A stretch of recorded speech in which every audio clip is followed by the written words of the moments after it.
Oi, gente, vou mostrar para vocês minhas leituras desse ano. Foram 9 livros. A primeira leitura foi no primeiro semestre, eu li todo o primeiro semestre todo para ler esse livro aqui, É o Mundo de Sofia. Na verdade, é uma releitura. A primeira vez que eu li esse livro foi em 2003. E eu não lembrava nada dele. Eu lembrava que eu tinha gostado, mas não lembrava por quê. Eu falei, gente, vou ler esse livro de novo, preciso saber por que eu gostei desse livro. E eu gostei de novo, é um romance, né? E ele trata de filosofia, história, tudo conceitos básicos. E dentro de um romance que o Jostein Gaarder descreve para nós. Gosto muito desse livro. Vale muito a leitura. São pouco mais de 500 páginas, mas é muito bom. Vale muito. Se você quer saber sobre filosofia, história, vale muito. O outro livro foi, agora eu li alguns por mês. O outro foi esse aqui, minha leitura de agosto. Temperamentos Transformados. Este ano eu fiquei muito interessada sobre temperamentos, personalidades, e eu comecei a estudar sobre isso. Este livro, não falei o nome do autor, né? É do Tim LaHaye. Ele tem um gráfico falando dos 4 temperamentos.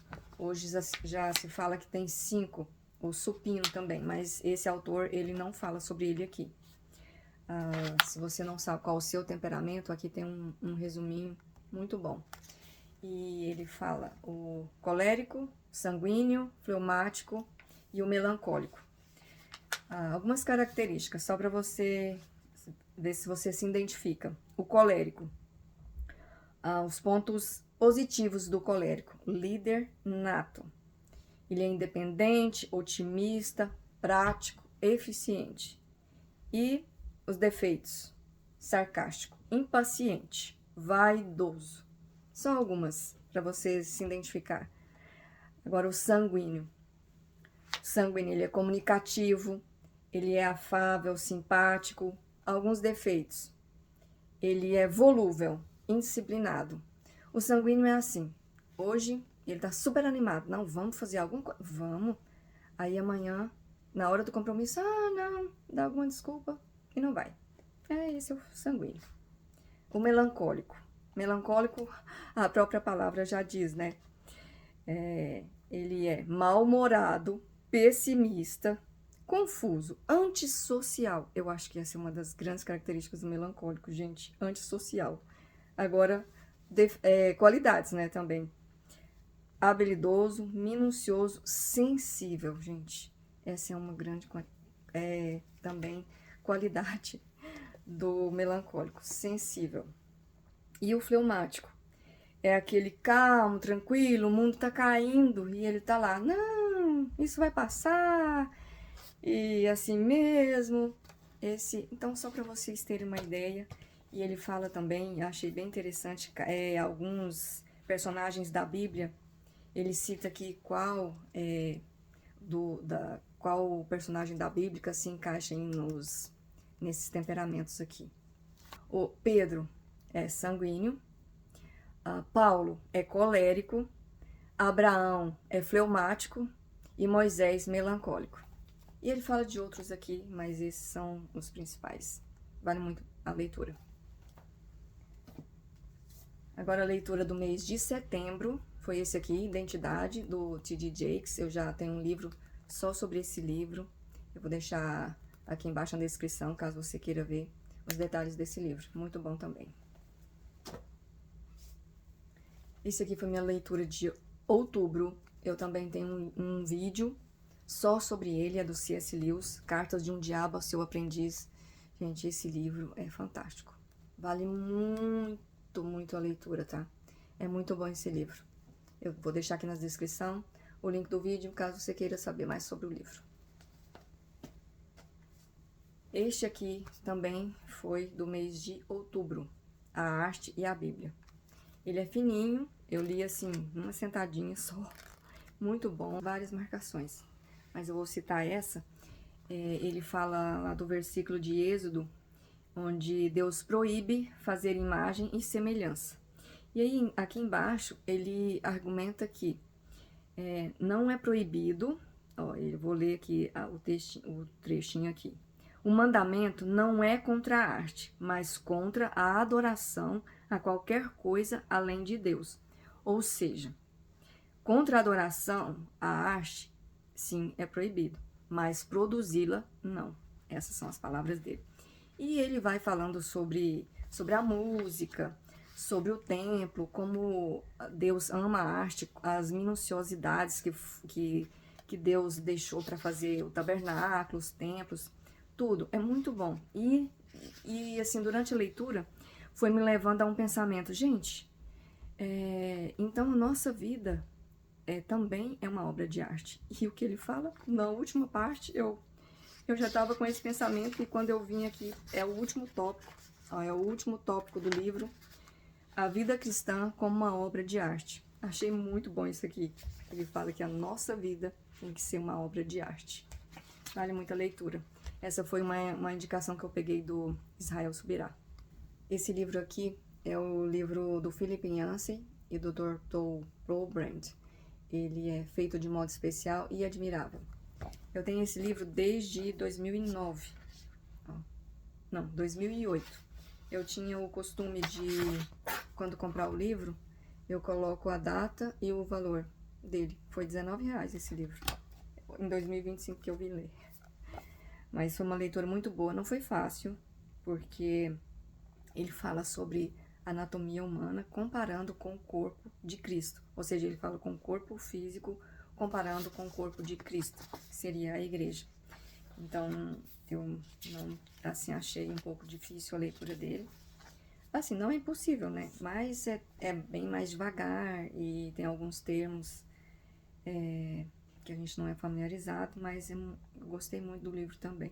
Ele divide o livro em células, ossos, pele, mobilidade e presença. E aí, em cada capítulo desse, ele vai fazendo a analogia com o corpo de Cristo. Logo aqui no início, ele cita 1 Coríntios 12, onde Paulo fala sobre os dons que foram distribuídos. Profetas, mestres para governo, de cura. E ele faz aqui a analogia, vou ler um trechinho aqui para vocês. O corpo é uma única unidade, embora seja constituído por muitas células. Embora suas células sejam muitas, elas formam um só corpo. Se a célula branca dissesse, como não sou uma célula do cérebro, eu não pertenço ao corpo, nem por isso ela deixaria de ser parte do corpo. E se a célula do músculo dissesse à célula do nervo óptico, como sou um nervo óptico, eu não pertenço ao corpo, nem por isso ela deixaria de ser parte do corpo. E o trecho é um pouco maior, mas só para vocês terem uma ideia. Como nós do corpo de Cristo. Eu não sou o pastor, ou não sou o pregador, então eu não faço parte do corpo de Cristo. Não, todos nós temos uma função como corpo de Cristo. Nós podemos ver quando perdemos ou nos machucamos de alguma forma, como todo o corpo sente. Então, temos que cuidar de cada parte dele. E ele fala sobre a igreja, sobre o corpo, mas nós também podemos pensar como outras instituições, como família, trabalho. Uma outra parte também que eu gostei bastante, que eu vou ler aqui um pedacinho para vocês. O meu corpo, ele dizendo, emprega um zoológico assombroso de células, nenhuma das quais se parece com o corpo maior. Exatamente assim é o corpo de Cristo. Diferenciado é a palavra exata, pois decididamente diferentes uns dos outros e daquele a quem seguimos, de quem é o projeto que origina essas cômicas formas humanas que tão vagamente refletem as ideias dos corpos como um todo. Aí ele cita um outro escritor, algo bem interessante. Quem poderia ter previsto que Deus escolheria não Esaú, o honesto e confiável, mas Jacó, o trapaceiro e desleal? que ele poria o dedo sobre Noé, que gostava de beber, ou sobre Moisés, que estava tentando escapar de ser preso em Midian por partir a cabeça de um egípcio. E afirmou: se não fosse uma questão de honra, ele não hesitaria em deixar que Arão voltasse e enfrentasse a situação. E ele cita aqui muitos outros, cita Raabe e muitos outros que Deus escolheu.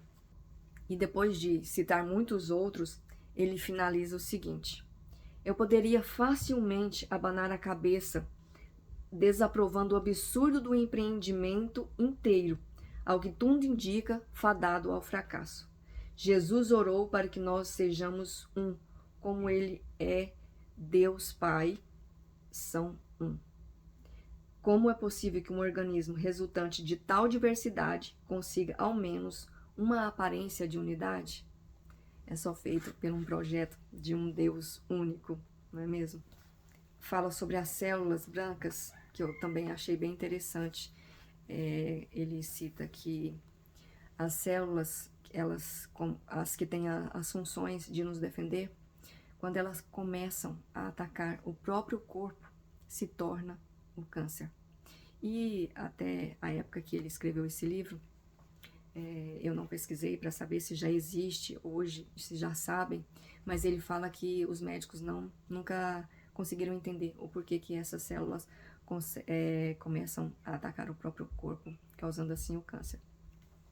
Uma outra parte também que eu gostei, e para finalizar esse livro, ele, como corredora, me interessou bastante, é sobre a parte óssea. Ele fala que em uma corrida, o homem, né, é bem mais rápido que a mulher, tanto que não há, assim, a competição é sempre entre os mesmos gêneros, né? Porque o homem, ele, por causa da pelve, o homem tem uma pelve bem mais resistente. A mulher é bem mais frágil, porque ela tem que ter uma pelve mais flexível para ter os bebês. E ele fala também sobre o trabalho dele. Na Índia, ele trabalhou muitos anos cuidando de leprosos lá. Conta as histórias aqui belíssimas. Vale muito a leitura desse livro. Esse livro do mês de dezembro. Gente, esse livro aqui é o Jesus que as mulheres viram. Ele fala, se não de todas, a maioria das mulheres do Novo Testamento. Muito bom, emocionante. Esse livro, eu chorei algumas vezes lendo ele. E a primeira vez foi logo no início. Eu levantei assim, aquele dia, sabe? Que na hora que levanta, você já tá baqueado. E eu li aqui uma parte onde a escritora fala que embrulhou o presente da filha, enganada, comprou um relógio para ela e fez um embrulho com uma caixa vazia. E quando a filha abriu, nossa, ela ficou assim, desapontada. E ela faz aqui a analogia, eu vou ler aqui para vocês o que ela diz. Talvez seja assim que você se sinta hoje. Você está tentando crer que Deus o ama e confiar em suas promessas. Mas a vida nesse instante parece uma caixa de presente desembrulhada, sem nada dentro. Talvez você esteja se perguntando se Deus está ali, ou se Ele realmente se importa com você, afinal. Eu me identifiquei bastante com esse trechinho aqui. E sim, Deus se importa. Eu nem falei o nome da escritora, mas é a Rebecca McCollin, ainda continuando aqui. Ela fala aqui sobre o Jesus que a mulher samaritana viu.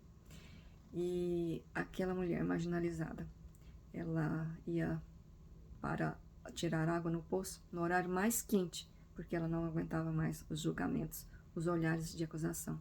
E Jesus escolheu encontrá-la ali.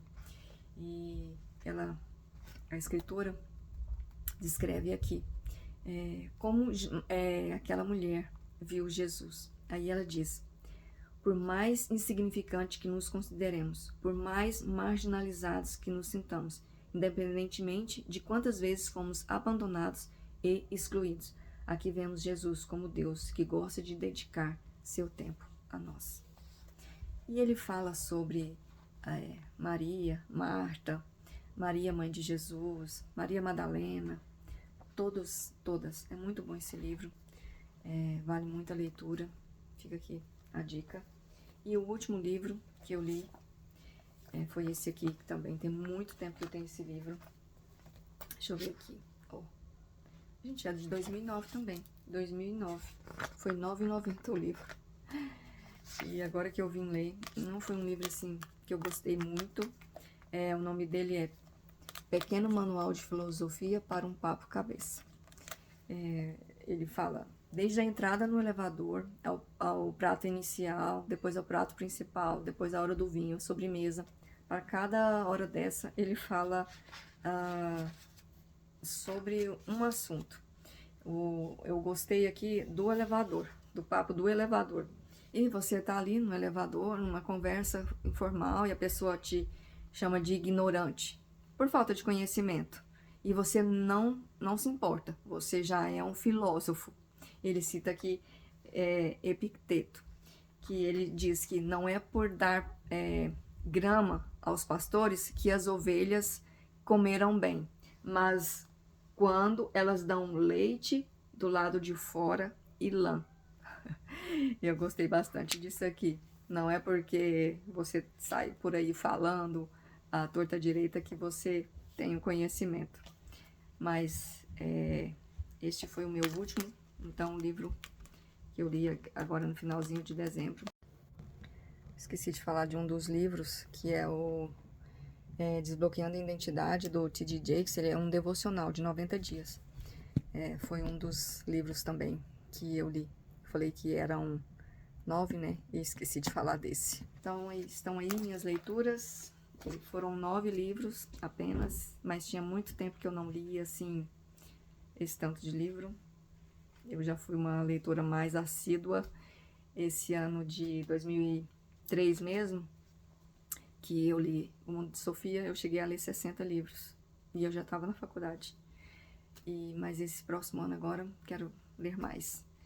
Desejo a vocês um ótimo 2026, cheio das bênçãos de Deus, que vocês possam ler muito e aproveitar com isso.